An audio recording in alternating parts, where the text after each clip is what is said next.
नमस्कार। देखिए मेरे साथ हुआ क्या कि मैंने पहले फॉर्म भरा। मैंने सीओ साहब, आरओ साहब दोनों से पूछ के, क्योंकि ट्विन्स के लिए हम लोगों को भी डाउट था। तो हमने इस चीज़ को लेके उनसे भी कंसल्ट किया और आरओ साहब से भी कंसल्ट किया। उन्होंने बोला कि आप फॉर्म भर सकते हैं।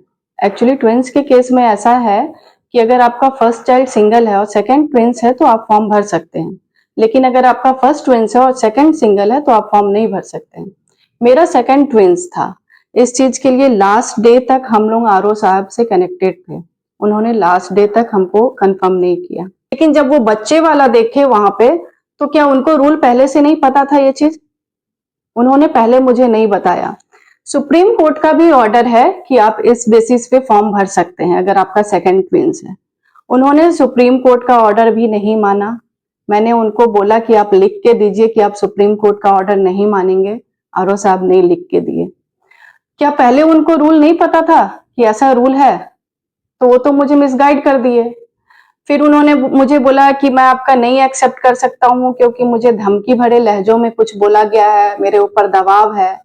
तो मैंने आपने उनसे पूछा नहीं कि आपके ऊपर दबाव है किनका? मैंने पूछा उनसे, उसका उनको कोई जवाब नहीं था।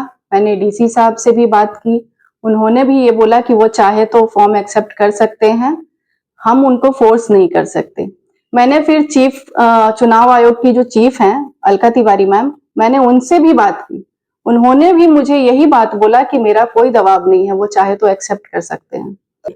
अगर नियम है तो सबके लिए एक जैसे नियम होना चाहिए। जुगसलाई में ही वार्ड नंबर 10 की एक प्रत्याशी है, उनका भी मेरे जैसा सेम केस है, उनका फॉर्म एक्सेप्ट कर लिया गया।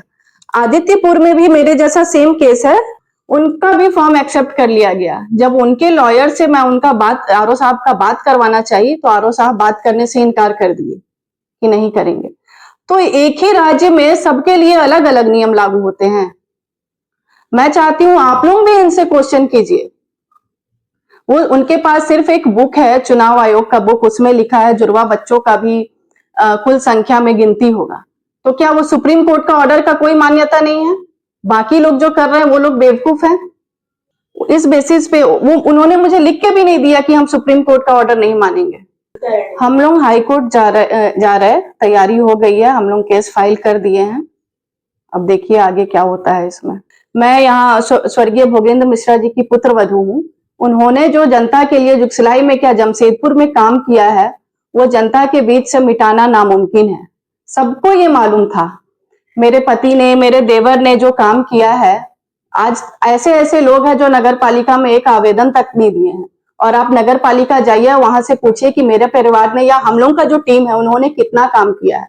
हम लोग जो बीच मैदान में उतरे थे चुनाव के लिए, आज तो चुनाव हो रहा है इसलिए ना, हम लोग चुनाव के पहले बरसों से काम करते आ रहे हैं। तो सबको मालूम चल गया था कि ये यहाँ के लिए अच्छा कंपटीशन है, प्रबल दावेदार है। तो एक षड्यंत्र के तहत हम लोग को हटा दिया गया, लेकिन हम लोग इसको चैलेंज करेंगे।